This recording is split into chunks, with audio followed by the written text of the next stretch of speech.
في مكة تنور طلع بدر محمد، هدية الخلق كافة في ذرى محمد. رفعت كلمة الحق على صدى محمد، وتركت بنور الهدى فينا محمد.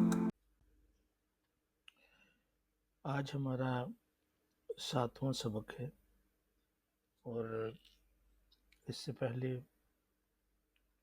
میں نے آپ کو شروع میں بتایا تھا کہ کلمے کی 3 قسمیں ہوتی ہیں، اور اس میں جو پہلے نمبر پہ ہے وہ اسم ہے، دوسرے نمبر پہ فعل ہے، اور تیسرے نمبر پہ حرف ہے. تو ابھی ہمارے جو سیشنز چل رہے ہیں تو یہ اسم کے اوپر ہے کہ اسم کیا ہوتا ہے، اس کی کتنی قسمیں ہیں. تو اس کے بارے میں تو میں کچھ سرسری طور پر آپ کو بتا چکا ہوں کہ اسم کی کتنی قسمیں ہوتی ہیں. تو انہی اقسام کے اوپر ہم گفتگو کر رہے ہیں. پچھلے سیشن میں ہم نے نکرہ اور معرفہ کے متعلق پڑھا کہ ایک عام جو اسم ہے اس کو ہم نکرہ کہتے ہیں، اور جو خاص ہوتا ہے اس کو معرفہ کہتے ہیں. پھر اس میں ہم نے یہ دیکھا کہ جو نکرہ ہوتا ہے تو مفرد شکل میں یا جمع مکسر کی شکل میں اس کے اوپر تنوین ہوتی ہے. تنوین سے مراد یہ ہے کہ یا تو 2 پیشیں ہوں گی، یا 2 زبریں ہوں گی، یا 2 زیریں ہوں گی. اور تنوین کا مطلب ہوتا ہے کوئی یا ایک، چونکہ وہ نکرہ ہے. این، آ، سم وغیرہ وغیرہ انگلش میں ہم استعمال کرتے ہیں. جیسے میں یہ کہوں کہ طالبن، یا کسی جگہ پہ آپ کو طالبن لکھا نظر آئے گا، کسی جگہ پہ آپ کو طالبن لکھا نظر آئے گا. تو یہ جو اس کی حالتیں ہیں جس کو رفعی، نصبی اور جری حالت کہتے ہیں، انشاءاللہ تفصیل سے اس کے بارے میں ہم پڑھیں گے، تو تاکہ آپ زیادہ کنفیوز نہ ہوں. ابھی ہم اس گہرائی میں نہیں جاتے. اس صورت میں کہ جب تنوین ہوگی تو اس کا معنی ایک ہوگا، کوئی ہوگا، یعنی کوئی سا. اور معرفہ کے بارے میں آپ کو بتایا کہ جیسے کوئی اسم علم ہے، کسی کا ذاتی نام ہے، وہ معرفہ ہوگا. اسی طرح اسماء اشارہ ہیں، اسماء موصولہ ہیں، نکرہ.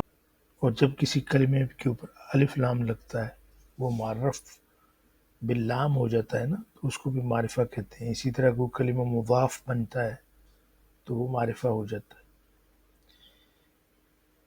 آج ہم اسم کی اگلی قسم پڑھیں گے جس کو اسم اشارہ بولتے ہیں. تو اس کو ہم انگلش میں کہتے ہیں ڈیمانسٹریٹو ناؤن. یہ آپ یاد رکھیں گے، یہ ڈیمانسٹریٹو ناؤن ہوتا ہے، ڈیمانسٹریٹو پروناؤن ہوتا ہے. اور اس کی بیسیکلی 2 قسمیں ہوتی ہیں، قریب کا اشارہ ہوتا ہے اور بعید کا اشارہ ہوتا ہے. یعنی کوئی چیز آپ کے قریب پڑی ہے تو مخاطب کی توجہ اس طرف مبذول کرنے کے لیے آپ اس میں اشارہ استعمال کریں گے. جیسے انگلش میں دس ہے. اور اگر کوئی چیز دور پڑی ہوئی ہے تو پھر آپ دور کے لیے اشارہ استعمال کریں گے. تو اب ہم دیکھتے ہیں کہ عربی زبان میں یہ اشارے کون کون سے ہیں. تو ابھی میں آپ کو گردان کی صورت میں یہ نہیں بتاؤں گا کہ ایسا نہ ہو کہ آپ بوریت محسوس کرنے لگیں یا اس کو مشکل آپ محسوس کرنے لگیں. اور مطلب یہ ہے کہ اس کو رٹنا یا یاد کرنا نہیں ہے، اس کو ذہن میں بٹھانا ہے. تو ابھی یہاں پہ دیکھیں، یہ آپ کے سامنے ایک چارٹ بنا ہوا ہے. اسماء الاشارہ للقریب، یہ جو ہیں وہ اسماء اشارہ ہیں جو قریب کے لیے ہیں. ابھی دیکھیں اس کی تقسیم میں نے یہاں پہ کی ہوئی، یہ آپ کو نظر آ رہا ہے للعاقل، اور یہاں پہ آپ کو نظر آ رہا ہے لغیر العاقل. یہ کیا ہے؟ تو عربی میں تقسیم کی جاتی ہے. عاقل سے مراد انسان ہے، فرشتے ہیں، جن ہیں، یعنی جو عقل رکھتے ہیں. اور اس کے علاوہ جتنی بھی چیزیں ہوتی ہیں اس کو عربی میں غیر عاقل کہتے ہیں. مثال کے طور پر زمین ہے، آسمان ہے، دروازہ ہے، گھر ہے، یہ جتنے بھی کلمات ہیں اس میں نباتات ہیں، جمادات ہیں، اس میں جانور ہیں، ٹھیک ہے، جاندار ہیں، لیکن ہم ان کو عربی میں غیر عاقل کہیں گے. تو یہ تقسیم آپ نے یاد رکھنی ہے. ابھی دیکھیں پہلا اشارہ جو ہے وہ کیا ہے؟ للمفرد المذکر، یعنی ایک مذکر ہو، میل ہو، میسکولن، اور وہ اکیلا ہو، مفرد ہو. ٹھیک ہے، مفرد جمع ہم پڑھ چکے ہیں نا، وہ بھی آپ نے اپنے ذہن میں رکھنا ہے. مفرد سے مراد واحد. ابھی دیکھیں اس کے لیے ہم استعمال کرتے ہیں ھذا. یہ آپ کے سامنے لکھا ہوا ہے ھذا. کیسے اس کو پڑھیں گے؟ ھذا. ویسے یہ دو حرفوں سے مل کر بنا ہے، ایک ہے ہا اور ایک ہے ذا، ان دونوں سے مل کے بنا ہے. ھذا، ھذا کا مطلب دس. اس کو ہم مبنی کہتے ہیں. مبنی سے کیا مراد ہے وہ بھی انشاءاللہ ہم تفصیل سے پڑھیں گے. کچھ کلمات ہوتے ہیں معرب اور کچھ ہوتے ہیں مبنی. معرب وہ کلمات ہوتے ہیں جو اپنی شکل کو جملے میں اپنی پوزیشن کے مطابق چینج کرتے ہیں. جیسے میں نے آپ کو بتایا طالبن، کہیں پہ آپ کو یہ نظر آئے گا طالبن، کہیں پہ آپ کو یہ نظر آئے گا طالبن. تو اس نے شکل چینج کی نا، تو یہ معرب ہے. یہ اسم یعنی ناؤن میں ایک معرب ہے. اسی طرح افعال کے اندر معرب ہوتے ہیں، جیسے فعل مضارع ہے، ٹھیک ہے. اسی طرح ماضی کے جتنے بھی صیغے ہیں وہ سارے کے سارے مبنی ہیں. تو مضارع میں صرف دو صیغے جو ہیں وہ مبنی ہیں، باقی معرب ہیں. تو مطلب آسانی کے لیے آپ اپنے ذہن میں رکھیں کہ معرب وہ کلمہ ہے جس کی شکل چینج ہوتی ہے. اس کی جو آپ سمجھ لیں کہ آخری حرکت ہوتی ہے وہ تبدیل ہوتی ہے.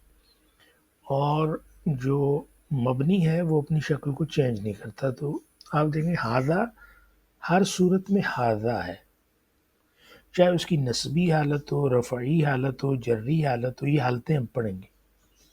یعنی کہیں فاعل بن رہا ہو، مفعول بہ بن رہا ہو، مفاعل کی اور جو قسمیں ہیں اس میں سے کوئی چیز وہ بن رہی ہو، ٹھیک ہے، وہ انا کا اسم بن رہا ہو، وہ کانا کی خبر بن رہی ہو. یعنی یہ جتنے بھی اس کی پوزیشنز بن سکتی ہیں وہ بن رہی ہوں، تو وہ اپنی شکل کو چینج نہیں کرے گا.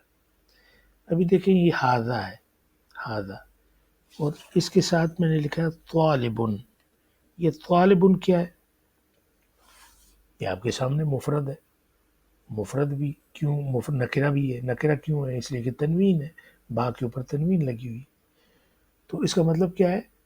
دس از اے اسٹوڈنٹ. یہ ایک طالب علم ہے.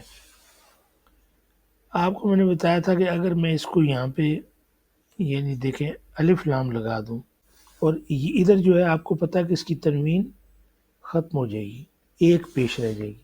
تو یہ کیا ہو جائے گا؟ الطالب، ھذا الطالب. اب اس کا مطلب یہ نہیں ہے کہ دس از اے اسٹوڈنٹ. بھائی آ کدھر سے؟ آ تو تنوین کے ساتھ تھا. اس کا مطلب ہے دس اسٹوڈنٹ، یعنی یہ جملے کا ایک حصہ ہے، یہ طالب علم. اس کے بارے میں ہم آگے کیا کہنا چاہتے ہیں وہ اس کی خبر بنے گی. تو وہ ابھی ہمارے اس سبق کا عنوان نہیں ہے، کیونکہ ہم پڑھ رہے ہیں اسماء اشارہ. بس آپ نے یہ سمجھا. ھذا اگر ال نہیں ہوگا، ھذا طالب، تو اس کا مطلب ہوگا کہ یہ اسٹوڈنٹ ہے. اور اگر ال لگا دیا تو اس کا مطلب صرف ہو جائے گا دس اسٹوڈنٹ، یہ طالب علم.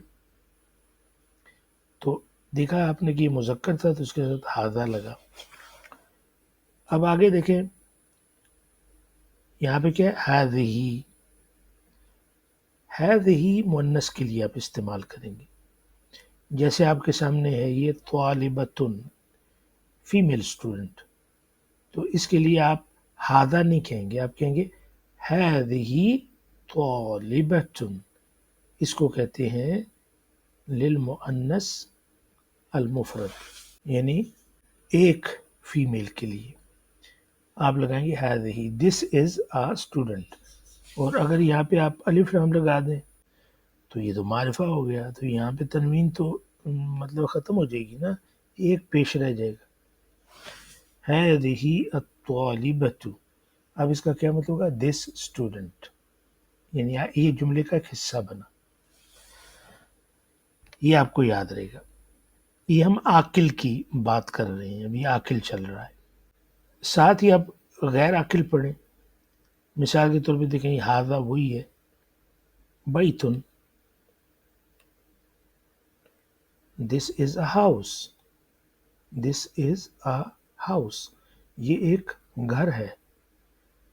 تو وہی یہاں پہ فارمولہ ہے کہ اگر میں یہاں پہ الف لام لگا دوں یہاں پہ تو ھذا البیت، یعنی یہاں پہ پیش لگ جائے گی، ھذا البیت، دس ہاؤس. اب یہ جملہ نہیں ہے، لیکن یاد رکھنا ہے کہ یہ غیر عاقل تھا تو غیر عاقل کے لیے بھی ہم نے ھذا استعمال کیا. اسی طرح ابھی غیر عاقل میں یہ مدرسہ ہے لیکن مؤنث ہے، تو اس کے ساتھ ہم کیا استعمال کریں گے، ھذہ، ھذہ مدرسۃ، دس از اے اسکول، یہ ایک اسکول ہے. اگر الف لام یہاں پہ میں لگا دوں ھذہ المدرسۃ، دس اسکول، یہ جملے کا حصہ ہے، یہ ابھی جملہ نہیں ہے. آگے ہے للمثنی المذکر. مثنی آپ نے ماشاءاللہ پڑھا ہوا ہے اور آپ کو یاد ہوگا کہ اس سے مراد کہ مفرد سے آپ دو کی طرف اشارہ کرتے ہیں، دو بن جاتے ہیں. جیسے میں نے مثال دی تھی کتابن ہے تو کیا بنے گا، کتابان، کتابین. طالب، طالبان، طالبین. معلم، معلمان، معلمین. یہ پڑھا تھا نا ہم نے. اس کے لیے عربی میں آپ نے لگانا ہے ھذان. اب ھذا نہیں لگے گا، آپ کو کہنا پڑے گا ھذان معلمان، ھذان معلمان، یہ دو استاد ہیں. یہ جو آپ کو نظر آ رہا ہے نا، یہ اپنی شکل کو چینج کرتا ہے، اس لیے یہ معرب ہے. یہ اوپر جو ہیں یہ دونوں مبنی ہیں، ان کی شکلیں ایک جیسی رہتی. تو یہ جو ہے جملے میں اپنی پوزیشن کے اعتبار سے اپنی شکل کو چینج کرتا ہے. اس کی دو شکلیں ہیں، وہی جو مثنیٰ کی ہیں، ھذان، اور دوسری کیا بنے گی، ھذین. اب یہاں پہ معلمان ہے نا، تو اگر یہاں پہ معلمین ہو یعنی دوسری شکل میں ہو تو یہ کیا ہو جائے گا، ھذین. پھر اس کی شکل چینج ہوگی، کیا ہوگا، ھذین معلمین. سمجھ آ رہی ہوگی آپ کو. اور وہی بات ہے یہاں پہ آپ ال لگائیں گے. میں یہاں پہ ال لگاتا ہوں تو اب وہ تنوین والا چکر تو نہیں ہے نا کہ وہ ایک تنوین رہ جائے گی، یہ اس کی شکل تو ویسی ہی رہے گی، ھذان المعلمان. اگر ال نہیں تھا تو اس کا مطلب تھا کہ these two people are teachers, these are two teachers, these are two teachers. لیکن اب اس کا مطلب ہے دیز ٹو ٹیچرس، یہ دو معلم. ال لگایا تو یہ آپ نے یاد رکھنا ہے. اب یہاں پہ آئیں، غیر عاقل کے لیے کتاب غیر عاقل ہے نا، تو ھذان کتابان. ال لگائیں گے تو کیا کہیں گے، ھذان الکتابان. اور جب اس کی دوسری شکل کیا ہوگی، ھذین الکتابین، ھذین الکتابین. بین، یہ غیر عاقل کے لیے. اسی طرح آگے چلیں. للمثنى المؤنث، اب مؤنث ہے لیکن دو ہے، مثنیٰ ہے. یہاں اوپر مثنیٰ تھے لیکن مذکر، تو یہاں پہ کیا ہوگا؟ ہاتان، دو مؤنث کے لیے ہاتان، دو مذکر کے لیے ہاذان. یہ دیکھیں معلمتان، آپ کو پتا ہے نا کہ یہ مثنیٰ تو ہے لیکن مؤنث ہے، فیمیل ہے، کیونکہ اس کے آخر میں چھوٹی تی ہے. معلمتن کا مثنیٰ ہے معلمتان، ہاتان المعلمتان. اگر ال لگا دوں گا میں یہاں پہ تو پھر وہ جملہ نہیں رہے گا، پھر ہوگا دیز ٹو فیمیل ٹیچرس.